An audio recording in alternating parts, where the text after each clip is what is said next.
Good evening, Calabasas community members. Good evening to Santa Monica Mountains community members outside Calabasas. If you're attending, we'd like to welcome you to our annual Wildland Fire Preparedness webinar. And we've got some distinguished guests with us tonight. And first of all, we'd like to open up with remarks from Mayor Weintraub and Councilmember Shapiro. Thank you so much, Mike, and thank you for putting on this annual webinar. The City of Calabasas, in partnership with the county, has been doing so many great things, and it's a wonderful opportunity for the community to hear about that. And for those residents who are interested in joining our CERT program, it is a very active group, and more information can be found on our website. And something else that we're really excited about is helping communities become a FIREWISE community. And Mike Dyer and Debbie Larson are able to meet with our HOAs and neighborhoods to help make that happen. So far, we have 2 communities that are on the road for approval, and we're hoping to have many more. So thank you. I'd like to introduce my colleague, Councilmember Shapiro. Together, we are the Public Safety Subcommittee for the City of Calabasas. Thank you, Mayor Weintraub. And I'll just say briefly, everything you've said is accurate. We are thrilled to be here. We're so proud of our staff and our community, our EPIC organization, which will be, I know, speaking later on tonight. As far as everything they're doing, we know fire season is not just a season anymore. However, we're coming up to an area and time in which, especially Santa Ana's and other potential fire dangers will be increasing in our region. And it's very important that we all do everything we can to help keep our communities safe and safer. So I'm looking forward to hearing from the panelists and the speakers tonight. Thank you so much. Thank you, Councilmember Shapiro. Thank you, Mayor Weintraub, for your support, your ongoing support throughout the years in making the Calabasas community a safer place to live. We value our partnership with EPIC, and that's why Brian's on here as a panelist. We're going to talk a little bit later about FIREWISE communities. So first, I'd like to introduce our distinguished panelists tonight. First, we have Assistant Fire Chief Drew Smith of the Los Angeles County Fire Department, who's going to talk about the wildland fire season. Next, we have Haddee Hammoud from the LA County Fire Department Forestry Division, who will talk a little bit about FIREWISE. And Brian or myself can chime in with any other comments as necessary. And finally, Debbie Larson, our Public Safety Coordinator, is going to discuss our reorganized CERT team and our need to get more CERT members on our team to make our Calabasas community a safer place to live. So with that, I'd like to turn it over to Chief Smith, who will give us an overview of the season and his thoughts. Chief Smith. Oh, great. Well, thank you. And I appreciate everybody who's joining us for this preparedness webinar. It's highly important, and we want to encourage the community's preparedness. And with good preparedness, we could have a good end result when we're faced with an emergency. Also, with this preparedness, we're going to talk about quite a few things, and I'm going to also share this responsibility with Megan Courier, who's our community service liaison, who her and I, as the team out of the Division 7 office, will guide you through and with some great information. So let us get the PowerPoint set up here, and we will get up and running. Great. So every year, your Los Angeles County Fire Department looks and prepares continually for how we prepare in the event of a wildland fire. And it's all inclusive in Los Angeles County, but also your Los Angeles County helps at the state level and national level with subject matter expertise for preparedness and best practice in the event of a wildland fire. But for tonight, we're going to focus on the city of Calabasas.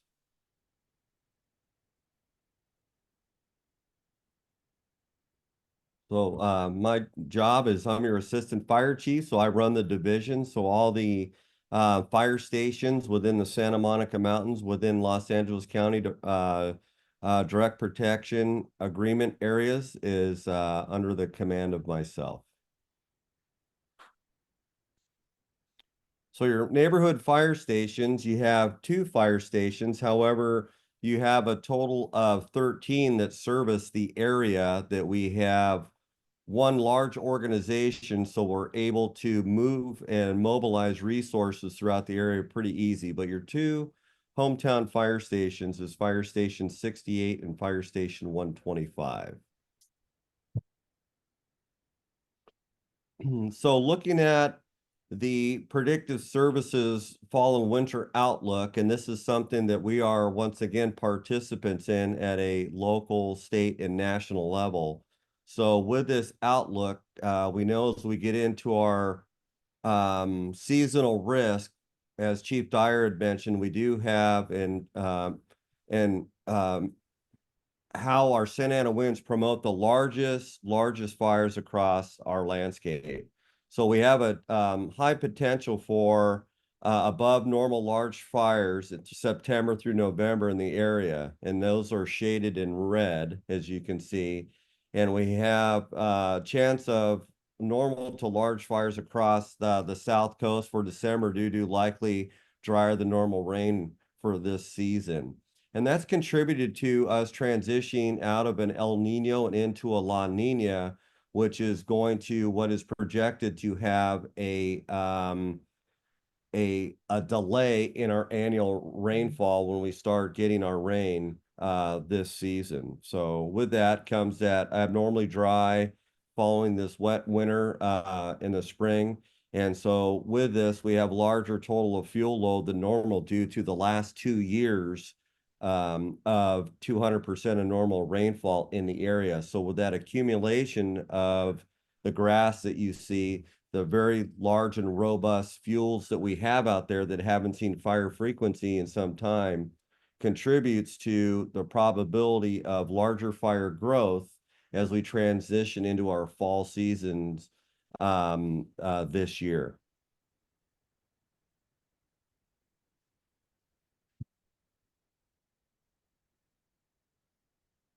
So the thresholds for a high risk day is you see these Smoky Bear signs as you travel through the Santa Monica Mountains or a lot of places in California across the country.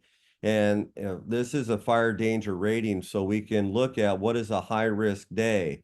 And with our robust fire danger complexity analysis that we do every day, we know when we hit those thresholds. And that's when we look at our live fuel moistures that are less than 75, our dead fuel moistures, which are less than 7.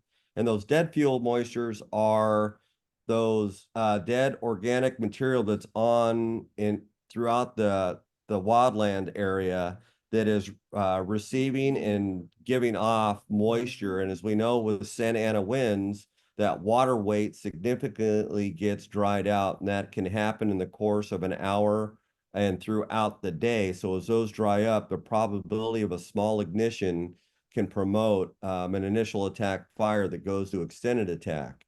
And we all know that when we have those significant wind speeds, and we really focus those, and why 35 miles an hour, is we know when we get wind speeds at 35 miles an hour or greater, they have a significant rate of spread, significant spotting distance, and a receptive fuel bed ahead of a fire front. So that promulgates our largest fires in the fall months, as we've seen with 100 years worth of fire history and how much fires burn throughout the landscape in the Santa Monica Mountains. And this burning index that's listed is basically a fire danger rating complexity analysis that we look at current climatology or weather. We look at past fire history as compared to the predicted fire potential that gives us a numerical value. So we can look at past weather, past fires, and know when we have those indices that come to a certain value, we know when we hit the mark that we have the high probability of large fire growth. So for the fall and winter 2024, what we look at for a high-risk day, we know when red flags are issued, and those red flags are the combination of high winds and dry weather. Sometimes air temperature doesn't play as significant role as it does, but high winds and dry air mass does. So those large-scale winds are routinely forecasted, as we know, in the fall and the winter, and that's when our fire growth is really enhanced by those flying embers spotting ahead of an advancing fire front. And those embers can travel miles. And when I say miles, they can travel from 1 to 3 miles ahead of that fire front into a receptive fuel bed that are focused with that same weather, which is a dry fuel bed. So it's very receptive. You don't need a high source of energy or heat to get the new vegetation that's not even impacted by a line of fire or the advancing fire front. And that's what we call spotting. And that's the combination of those winds and low fuel moistures that produce that aggressive fire behavior on those high risk days.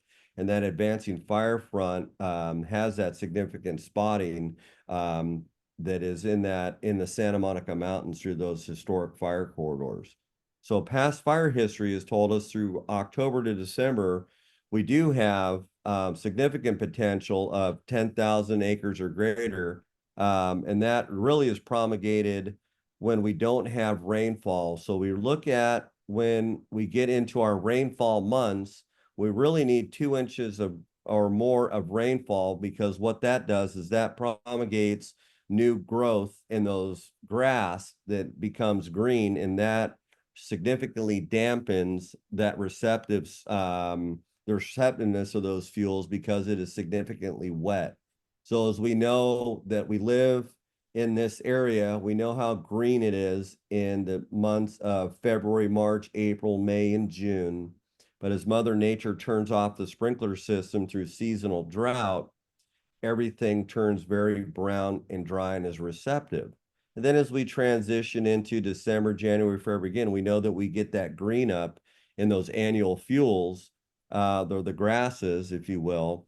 And that's really what's really dampens the fire potential, unless we have an abnormal or an anomaly on those off-shoulder months. And those off-shoulder months for the Santa Monica Mountains would be anything outside of July to December. So as we look at how do we, with all this intelligence that we have, all the media platforms, the news, the information is out there to when we have a high risk day. But what are we as residents and public safety doing to prepare? And one of our campaigns, as you know, which is valid, is the Ready, Set, Go campaign. So with the Ready, Set, Go campaign, we look at how are we ready?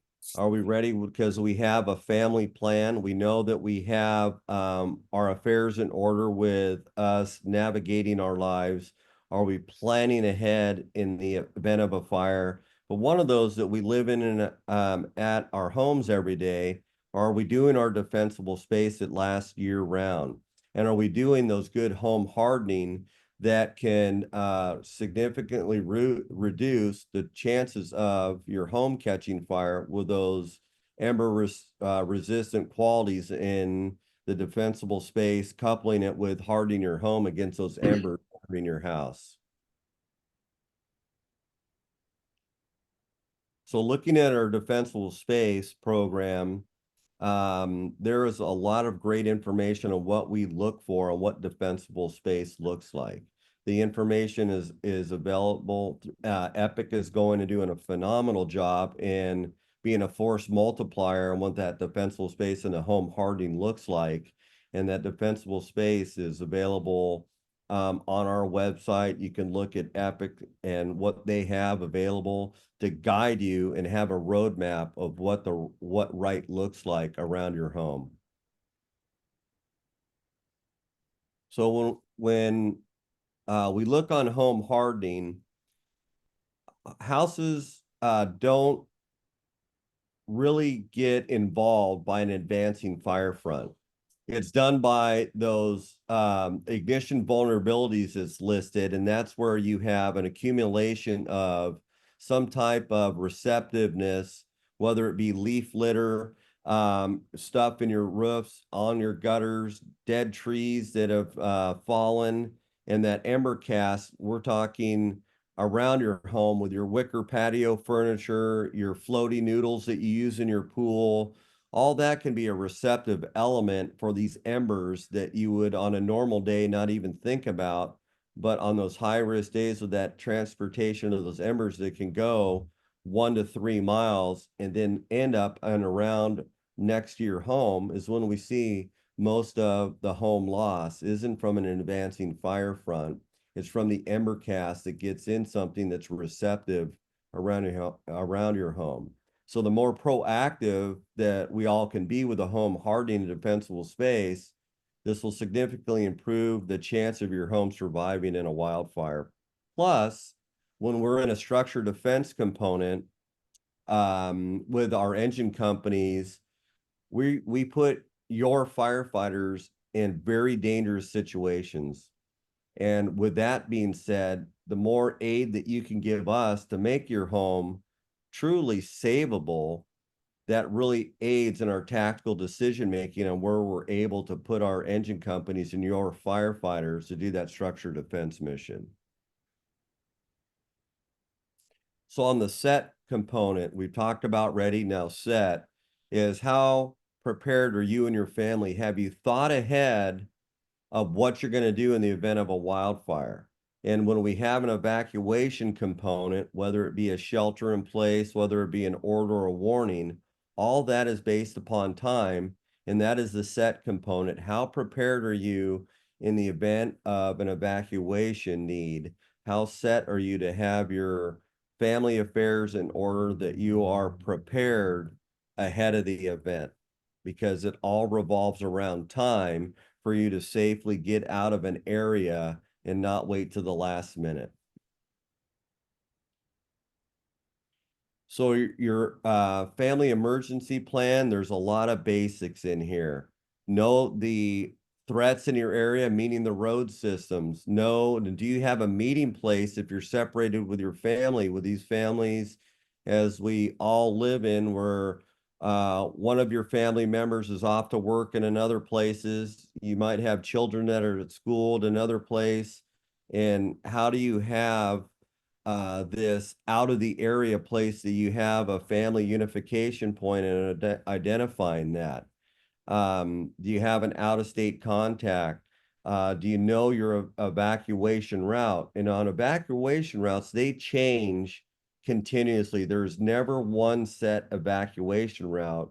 And the why behind that is because it depends on where the fire starts and where it's spreading.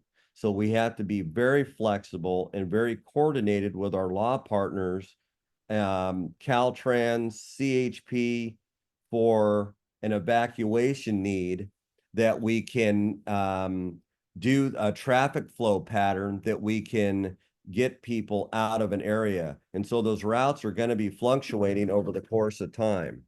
So be prepared for that. So the route you may think you take home every day may not be the case because of the fire path. So know what your emergency plan is. If you work in a wildland area, what is your emergency plan for where you work or their schools or any of the care centers? What is their plan in the event of that emergency? So also looking at the safe spots to take cover, meaning that if we're in a shelter in place, your home, which you know may be the safest spot for you to be, rather than you to have to navigate the road systems with your family with no time, and have a significant vulnerability on a dark, smoky road with limited visibility can be very challenging. Emergency supply kits, this is thinking ahead. You can be displaced because of infrastructure, the fire emergency itself, for quite a while. And we know that it is an inconvenience. So we would like people to have these go bags or go kits, if you will, that you can have some resiliency for you and your family, so you could be outside of the area that you know. There will be shelters that are set up, but that comes with time when we have to do major evacuations. So please think about these things on your emergency supply kit, talking about your medications. Do you have a radio with batteries? Of course, anything that you need to navigate your life with any cash, or now you can do anything. So don't forget your phone, because you can Apple Pay everything now. So who uses cash anymore, right? So make sure that you have those supplies available for you. Any tools. And one thing also is have some comfortable clothes. Suggestion, if you work in not so comfortable shoes, are please, I hate to have you to be in an uncomfortable position with your footwear. So don't want to wear those heels around when you can put some shoes on. And so also your any stuff you need for your personal hygiene and supplies would be highly beneficial. And once again, medications, medications, medications. Here. So on our high risk days, it should not be any surprise when we have a high fire danger day because of the messaging that goes out. We know that we handed out these NOAA weather radios. There's broadcasted that we get the messaging out with our weather service partners to the media. So we know that the information is there. So please be prepared. And we usually have routinely up to 72 hours plus to know that we're going to enter into a high fire danger day. So please pay attention, take it serious, and be prepared. One other thing on the messaging, our partners within the Santa Monica Mountains and here for the city of Calabasas is a unified messaging. So we, through the fire department, with all the intelligence we have, we push that out to the cities. So the city of Calabasas is very good about hosting a lot of the great information that we're doing. So the level of information is out there. And one thing that I have on information, all the information is completely useless unless you know how to make it useful. You need to make it useful. So as far as the go component, and this is the evacuation component. As we look at how we go and we implement an evacuation need, is you have to look at the steps necessary to give your family the best chance of surviving a wildfire, and that comes with time. We need time to put you in a safe location. You need to utilize that time to implement when we say that we have an evacuation need.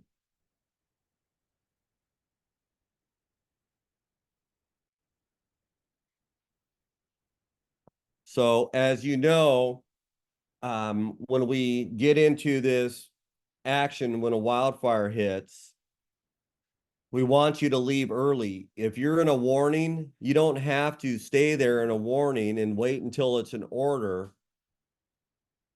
What I would like to see is that you take the action. So just because you go to an order, don't chew up that time. You should have that preparedness already there. We want you to leave early. It's the best chance of your survival, because one thing we do not want to do is compromise your safety, because truthfully, you're dragging your feet or you feel that you're going to be inconvenienced. And we know it's going to be a significant inconvenience, but please, please, please put that time on your side, because when it's too late, your options become very limited. And so do your firefighters. Their options become very limited to go into a life safety or rescue mode when people had ample time to leave. So within the Santa Monica Mountains, we have emergency evacuation zones, and they're actually spread out through the county of Los Angeles. But in the Santa Monica Mountains, we were the first pilot for what was called Zone Haven, now it's called Genesis, on how these zones work based upon how they're labeled how they're named, the geographic boundaries with them based upon population traffic routes. So these will change colors, and this is not a notification system. This is an information system for you to understand. And I'll give you an example. I'm going to have Megan talk on this in just a second. The exercising this Genesis is a significant tool for you to understand what's going on in your area, because you may not always be home. You could be on vacation. So can you go to this Genesis platform to see what information is available? The answer is yes. And so with that, I'm going to let Megan Courier talk on Genesis and the zones. Megan, please. Thanks, Chief Smith. As you just mentioned, I'm Megan Courier. I'm the Community Services Liaison for Division 7 of LA County Fire. And as Chief Smith also mentioned, emergency evacuation zones are a really important tool for public safety agencies. And specifically in LA County, a little background on the zones is that they were created because we needed a better way to communicate directly with residents during incidents. So then the LA County Office of Emergency Management, the Fire Department, and the Sheriff's Department worked together along with the communities and the cities throughout the county to create these zones. And the map you see on the screen shows all of the evacuation zones within the Santa Monica Mountains region, but there are also zones, as Chief Smith mentioned, throughout the county in all the other very high fire hazard severity zones. And eventually the goal is that there will be a continuous zone map across the entire LA County.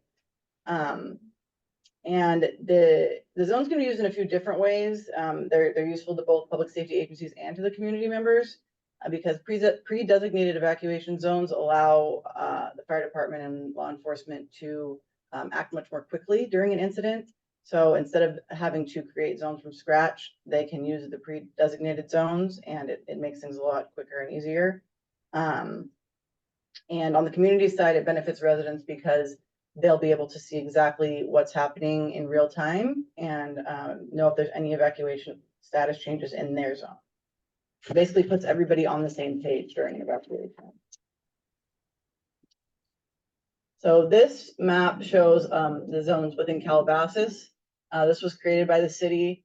It's much more detailed with the streets, and it has the HOA borders within the zone maps.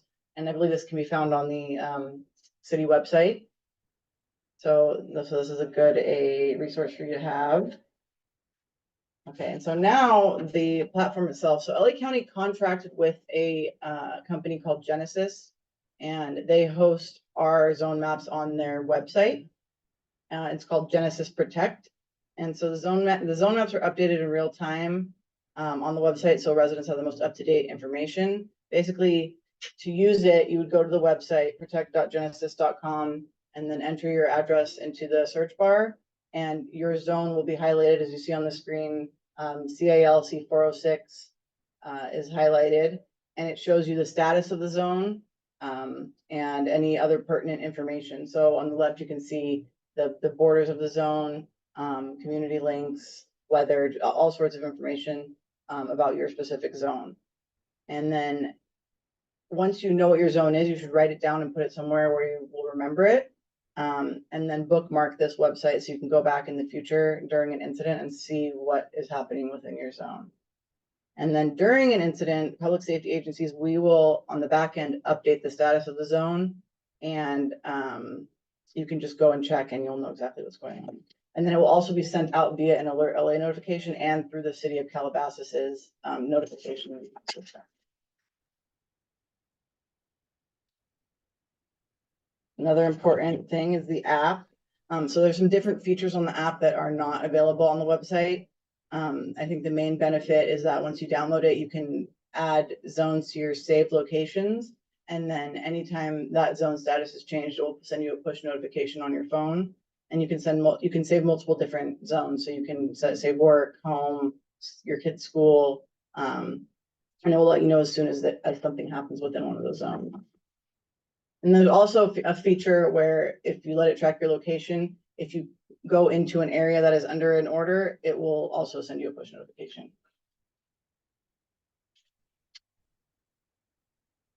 And this slide shows some other ways that you can get information during an incident or before an incident. We briefly discussed Alert LA County, and then the city of Calabasas has their notification system. I believe it's through Blackboard Connect. But both of those you need to sign up for in order to receive notifications. They're opt-in systems, so they won't send anything unless you've signed up. So you should go on the website and sign up for those. And then there's also the Pulse Point app, which can alert you to any incidents happening within Division 7.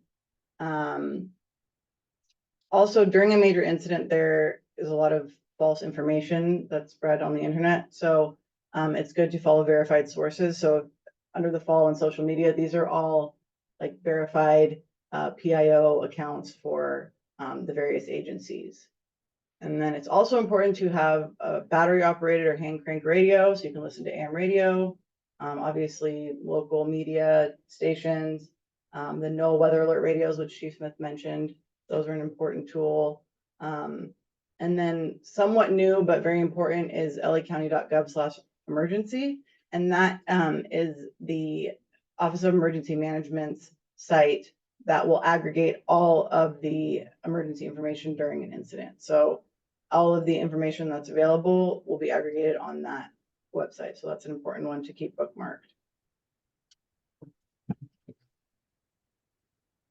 And then to learn more about all of these different types of notifications, you can visit this site, ready.lacounty.gov/emergency notifications, because basically we want people to build redundancy in the type of alerts that they get, because obviously one system doesn't work for everyone, and one system's not going to work well everywhere. So we want you to build redundancy and follow multiple different information sources. So no matter what, you get the information one way or the other. And then I believe Debbie's going to talk about this in a little bit, but one way to get involved is through CERT training, stands for Community Emergency Response Team. And LA County Fire offers free CERT training. We've done many classes in Calabasas, and hopefully there will be more in the near future. Basically, we train residents in basic emergency skills, first aid, fire safety, basic search and rescue. And once you graduate the class and you complete the class, you have these skills to take back to your family or your neighbors or your workplace. And then you can also join the City of Calabasas CERT team, which Debbie will talk about. And they have a little bit more responsibility and opportunities to volunteer. So that's one of the main ways we encourage people to get involved. And I think that is it for me. Perfect. Thank you, Megan. So appreciate everybody from your fire department. We're proud to serve you, the city of Calabasas, and we look forward to hearing from you. Thank you so much. Thank you, Chief Smith. Now we'd like to turn it over to Haddee Hammond from Los Angeles County Fire Department Forestry Division to give us a presentation on a very important topic for our community called FIREWISE USA. Haddee? All. Thank you, Mike.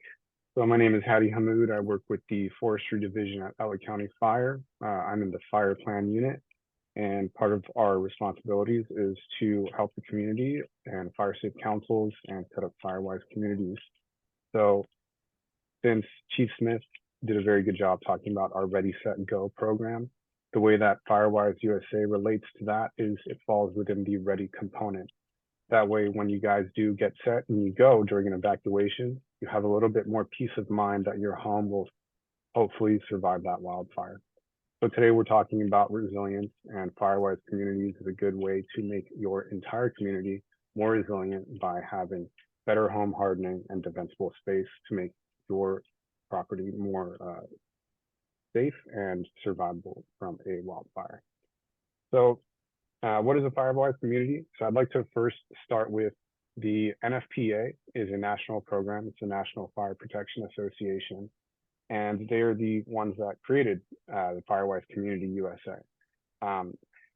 It's a national framework for communities within high fire risk areas to become more resilient to fire incidents in terms of the vegetation around their property and structure or features of your home structure itself that make it more prone to ignition from wildfire. So we look at both of those components and make recommendations to the community as a whole. What's great about FIREWISE community is that it's very much reliant on the residents in the community itself. It's a good tool to get organized as a community, watch each other's backs with the support of us at the fire department. But it's really on you guys to do the work with the recommendations that we can give you. And it relates to all things emergency. It's not just wildfire. Having a better sense of community and knowing your neighbors, knowing who to reach out to, who has the best information, who's the most aware, is a good way that FIREWISE brings the community together.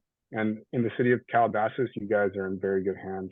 You have great Fire Safe Council with Epic and Brian Cameron, and FIREWISE community component is something that is on a smaller scale to make your exact neighborhood a little bit more resilient to wildfire.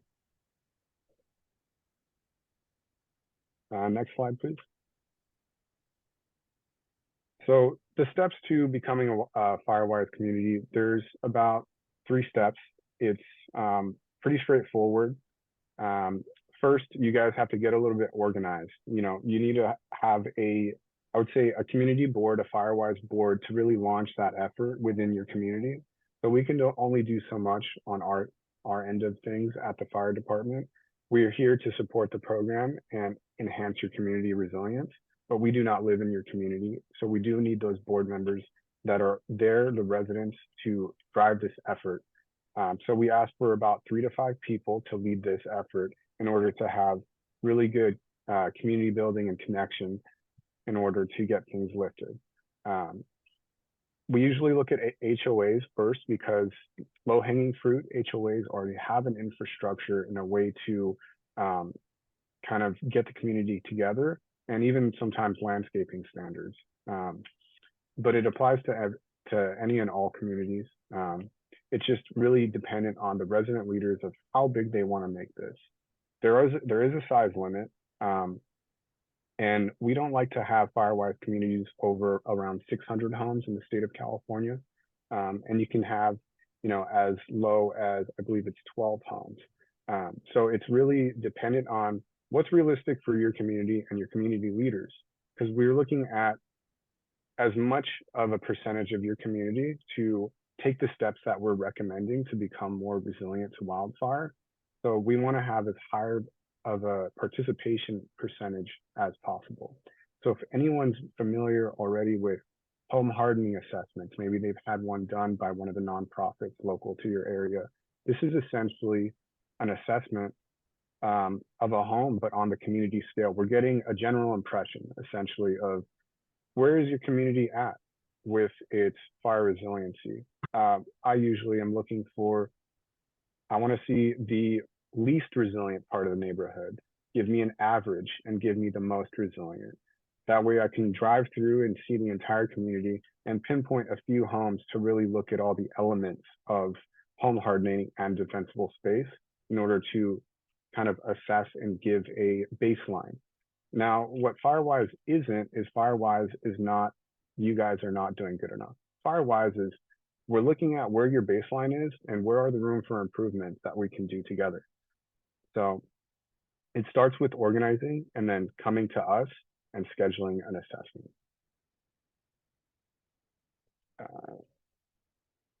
So like I was saying, you want to have your site boundaries. So HOAs already do that for you because HOAs have a site boundary, they have that board already. So you do need a map of your community because we want to see what's in that FIREWISE effort and what's outside of it. It's also based off the amount of homes and residents within the community. Those are 2 very important things. So finding that census data ahead of time is key to making the assessment when myself or Mike Dyer or Brian Cameron come out to your neighborhood and actually do the assessment. And like it says here, it can be a simple Google map just with a line drawn around clearly marked roads. That way we just know what's actually in and what's out and how many homes are in that. And the way that FIREWISE really assesses, are you doing a good job and doing what they say FIREWISE is? the way they track that is through the amount of hours you put into what FIREWISE breaks down as their criteria. So they go by defensible space areas and home hardening or structure areas. And there are a large list of criteria for each, and you can track all the volunteer hours that you're doing towards those items. Say you're doing more tree trimming around your home, you're cleaning up the leaf litter, or you maybe are installing and upgrading your soffit vent screenings out in your attic or your basement. You can count the time that it takes into your volunteer tracking hours, and that's how the NFPA, who runs this program, actually can give you a good standing review and keep your neighborhood as FIREWISE. So this last line here is you start your online application to become a FIREWISE community.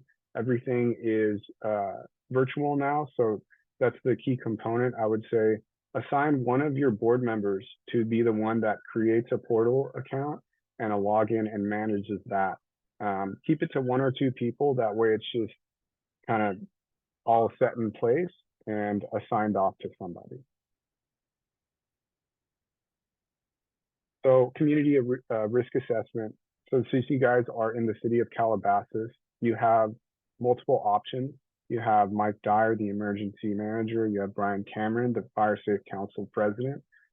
Or you have us over at LA County Fire Forestry Division to come out and do a community risk assessment.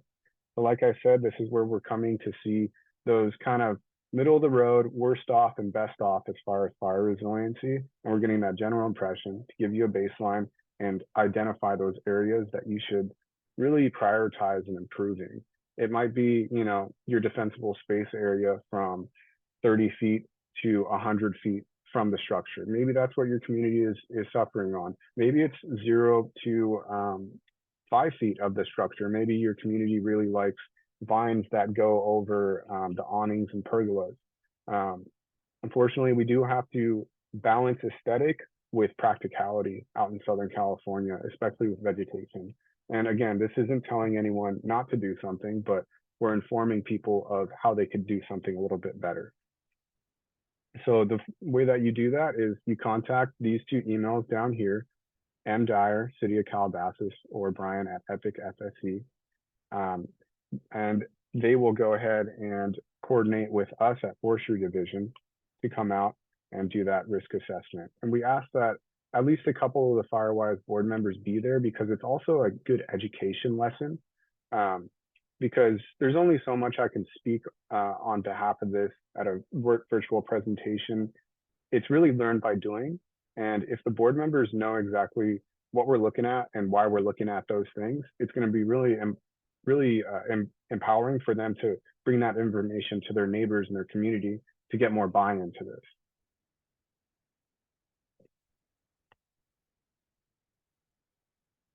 So like Chief Smith was mentioning, home hardening. So what exactly is home hardening? So we can take this example of roofing material. In a lot of newer constructions from the mid-90s to current, they'll have what the state of California considers fire-resistant materials or Class A materials. So that's things like composite shingles, metal, or tile. And we're looking at roofing materials. We're looking at walls. We're looking at fencing.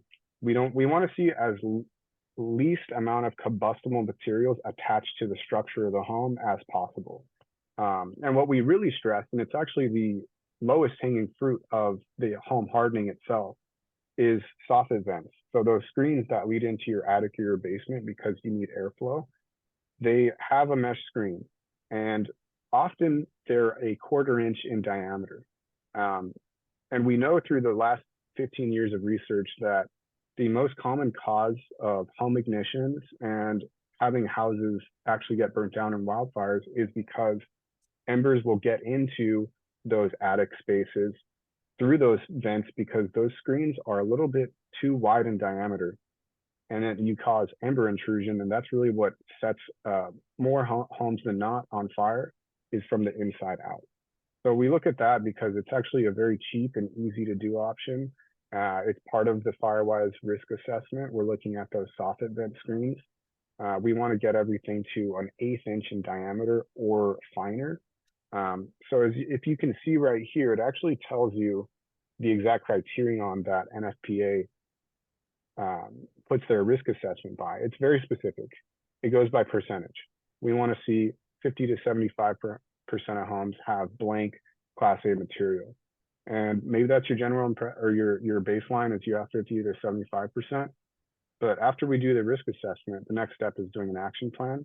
Maybe at the end of your 3-year action plan, you have 75% or greater of the homes within your community have upgraded to a finer mesh screening, just as an example.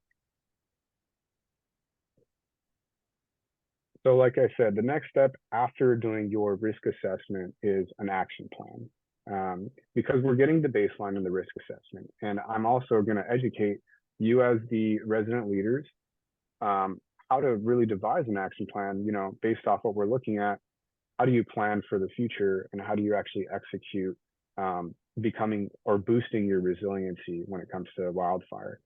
And like it says here, it's broken down by year.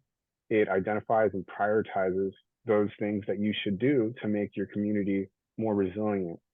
And there is no minimum, I would say, that you need to do. It's all about what's realistic for your community. The fact that you're getting engaged, you're getting educated, and you're aiming to take steps to increase what you're already doing, which many communities are doing a great job actually in the Santa Mountains region. It's really about what's accessible to us and what can we get the most amount of residents within our community to actually do within 3 years from now. And with the mesh screening, let's say you want to do, you're at 50 to 75% on year 1, but you want to upgrade to 75% by year 3. You can break that down into 10% per year of how many residents are actually going to a finer mesh screen. So on year 2, 60% of residents now have a finer mesh screen. And on year 3, 75% of residents now have a finer mesh screen. Through that assistance and that kind of education that the resident leaders can be very involved in disseminating. And once people understand the benefit of what you're suggesting, it's going to be a lot more digestible and there's going to be a lot more buy-in. So the annual requirements are just tracking.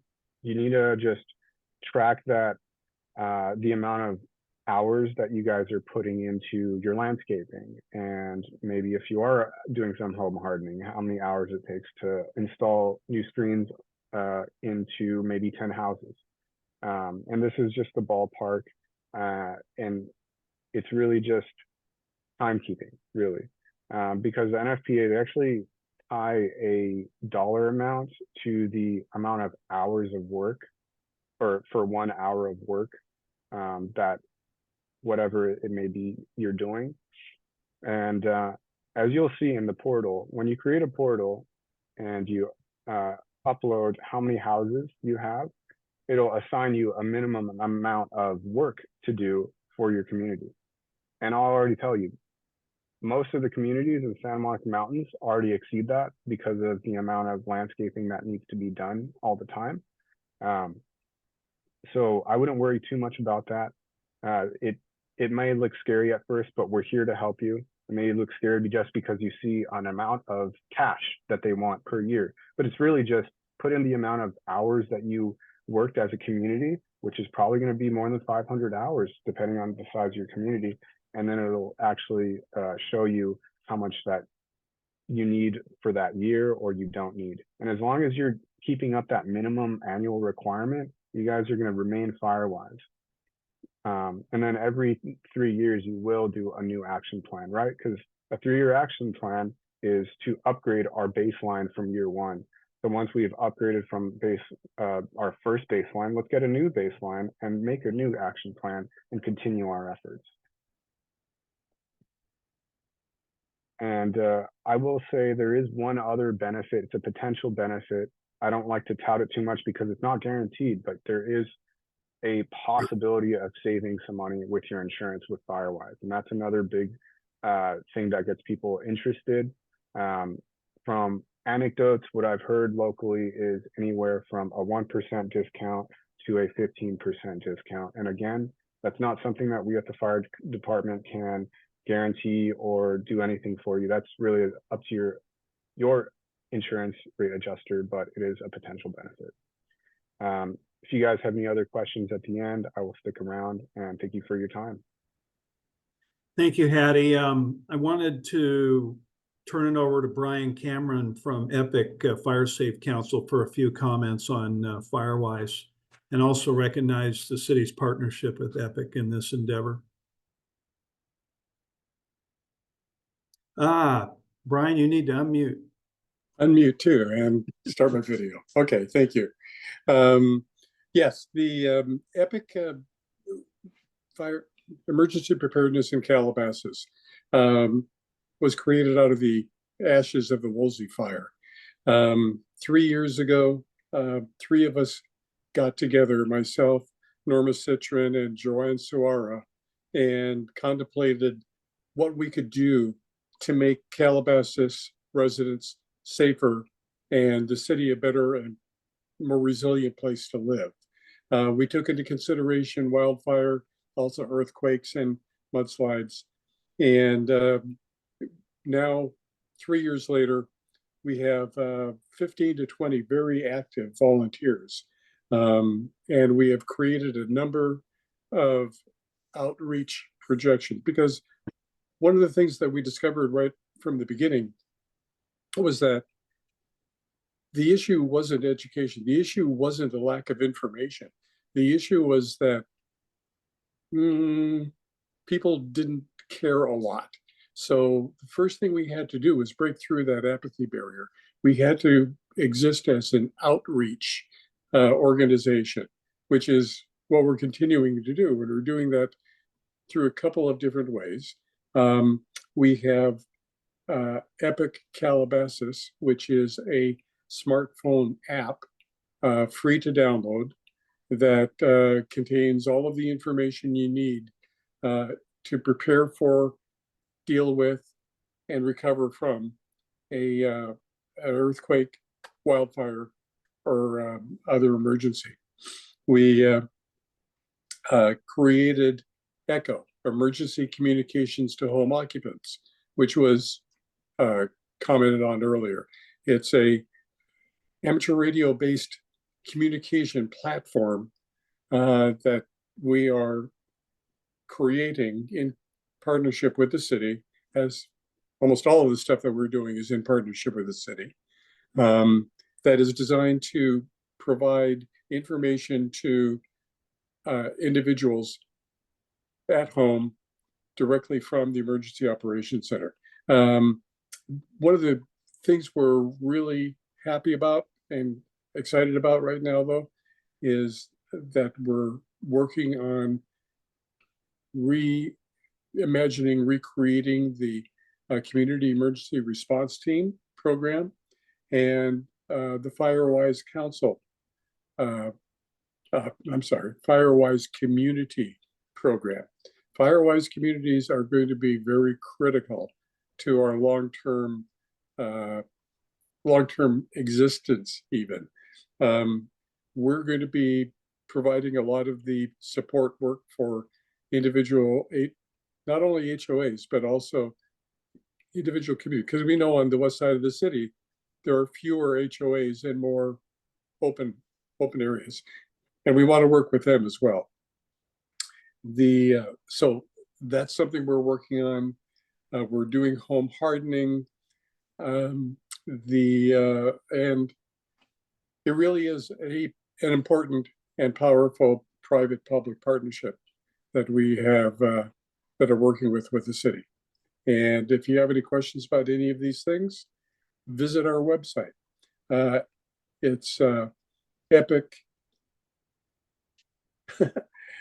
Our website is www.epicfsc.com, and just follow the links and you can see all the things that we're doing. Thanks, Mike.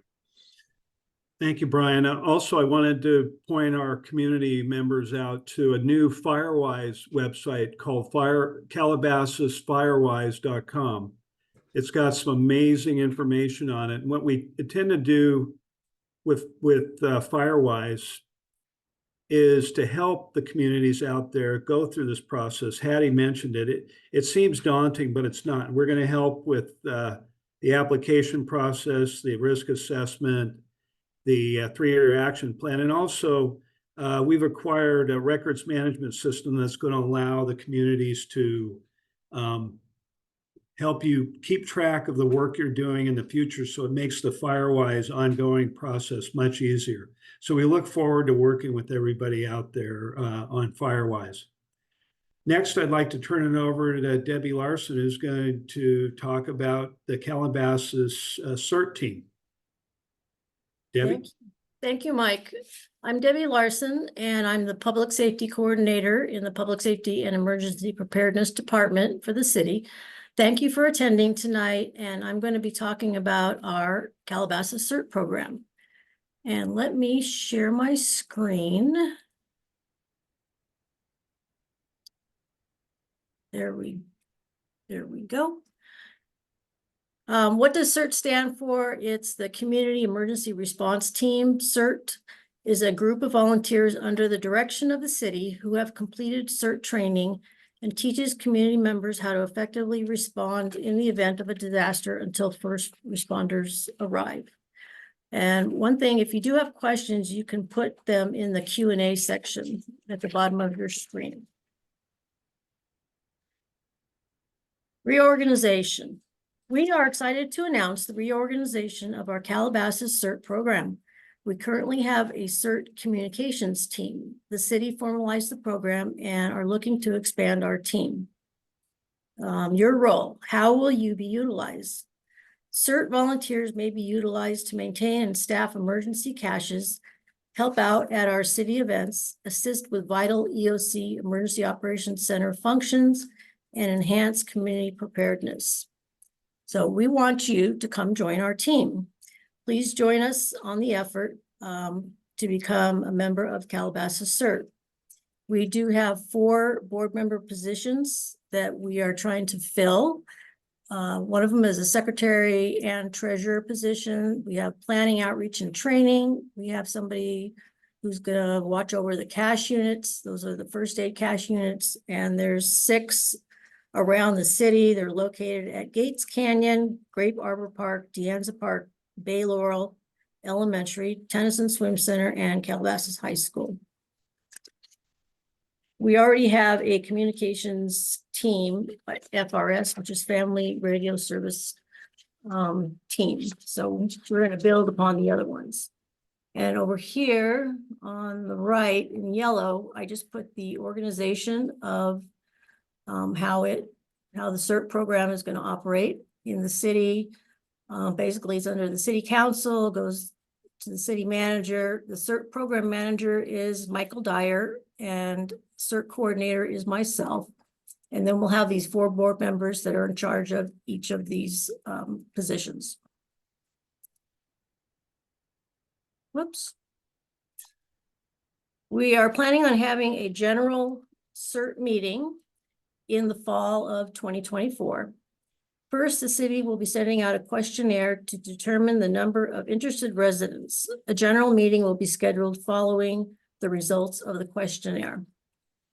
The basic requirements of being a CERT member in the city of Calabasas is you have to be a resident of Calabasas. You must have completed your CERT training. You have to be 18 years or older. You have to register as a disaster services worker. You have to pass a background check and wear the uniform provided. And there is paperwork, yes, that you must fill out because the job's not done until the paperwork's completed. The QR code on here will take you to our CERT website page. And this is the link also that you can click on to get to all the paperwork that you need to fill out. The first thing is that we will have an interview with you we'd like to meet you at City Hall and submit all your paperwork that you worked on. We're going to have you obtain a background check at a separate location. And you may ask, why a background check? It's a requirement for safety, and we have a responsibility to consider this. CERT training. So why do the training? Basically, it's to prepare you to be as ready as you can to help yourself, your family, and your neighborhood. And what does the CERT training cover? Well, let's see. Why do the training? To be prepared. What does the training cover? There's several things, several areas that it covers. Manage utilities and put out small fires. Treat for immediate life-threatening signs. Provide basic first aid. Basic search and rescue. Organize to be effective at home and for the city. And to collect disaster intelligence to support the city EOC and first responder efforts. So CERT training. We are planning on having a CERT training soon, either in the fall or the spring. We have to determine how many people are really interested in becoming part of our CERT program. Both cities of Agoura Hills and the city of Malibu are planning to offer CERT in February. That's an in-person version. So I will put all that information on our website, and you can opt to either go there or you can come to ours. As long as you complete all 7 sessions of the CERT training, then you'll receive a certificate, and then you are good to go with us. If you're interested, please contact me, Debbie Larson. It's dlarson@cityofcalabasas.com for more information. Thank you, and look forward to expanding the Calabasas CERT program. And that's the conclusion of my PowerPoint presentation. Thank you, Debbie. Thank you to all of our panelists. I'd like to open it up now to those folks that are watching. You can go into the Q&A portion of the Zoom and type in a question.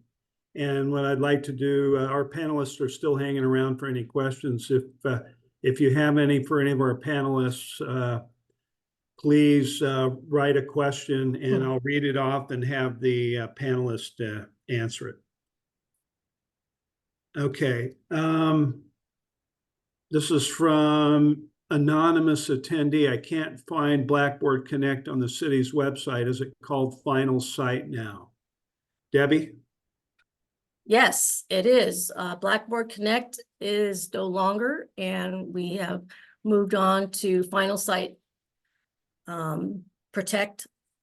And all that information is on our website. It's one of the first things when you open up our website. So yes, they've changed hands. And to add to that, Final Site Connect is so important for our community members to sign up, because that's the way when TV goes down, internet goes down, we can still message you through your phones. If you're registered, we could message you with very important information through Final Site Connect. Any more questions for any of our panel members? Please type them in, and I'll do my best to point them to the right panelist.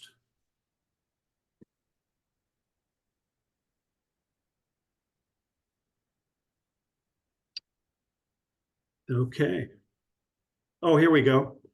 From Francis Alette, no question, just wanted to say thanks for putting this together and participating in the panel. Thank you, Francis, appreciate it.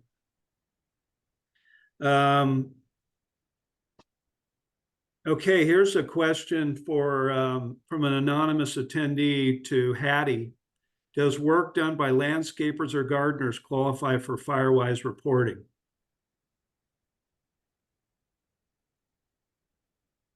Haddee? Yes.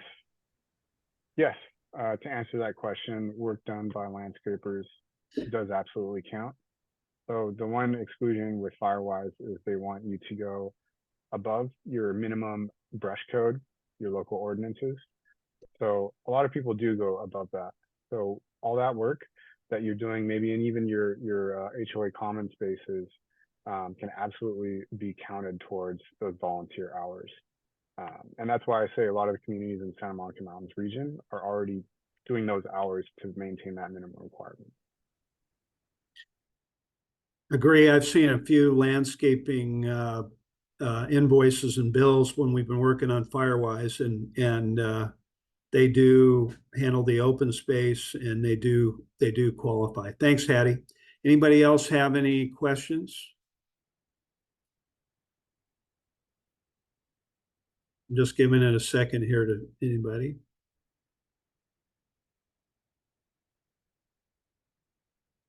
Okay.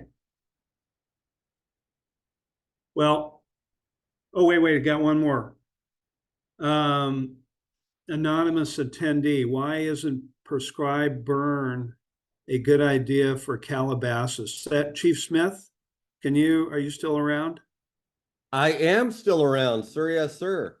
For our anonymous attendee, why isn't Okay. prescribed burn a good idea? Well, prescribed burning does have an application like any land management that we have. So it is always an option, but we have to look if it's the right fit for the right piece of the landscape. So there's a lot that goes into it, but it is one of the things that we can do. And really, we look at 3 different methods. We can do the land mammals, which is the goats. We can do mechanical modification, and we can use prescribed fire. So those options are on the table. There's some significant challenges with all those components with different viewpoints within the Santa Monica Mountains, but that's something we could absolutely entertain with the city of Calabasas, with our subject matter expertise, to identify if it's the right fit and accomplish the right mission. Good question. Thank you. Thank you, Chief Smith. Any more questions? Vanessa Reed. Does an entire community need to participate for FireWise certification? Can a small group of homeowners, a single street community, be certified? Haddee? Yes. You don't need an entire, 250 home HOA. If you have a cul-de-sac of about 15 homes, even less than that. Don't quote me. I did say 12 earlier, but I do believe it's actually 7 homes is the minimum you need for NFPA's standard to actually create a FireWise community. So yes, absolutely. If you're not in an HOA and you know that it's realistic for your cul-de-sac, totally. Great, thank you. I got an anonymous question that came to me via text. Is mulch a good idea for landscaping? Haddee? I will not recommend mulch. Mulch does have benefits to your garden and the plants themselves, but mulch can actually become a large ember and can be a small creeping fire. So in places where you want to put mulch, you want to have some type of permeable material, but still to block out weeds. You can go with small gravel or small stones in lieu of mulch, and it'll give you most of the same benefits. Thank you, Haddee. Any more questions?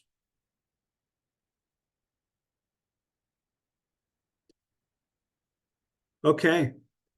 Well, first of all, I want to thank Mayor Weintraub and Councilmember Shapiro for getting on the webinar and for their words of support. And wanted to thank our distinguished panelists for providing some really good information for our community members.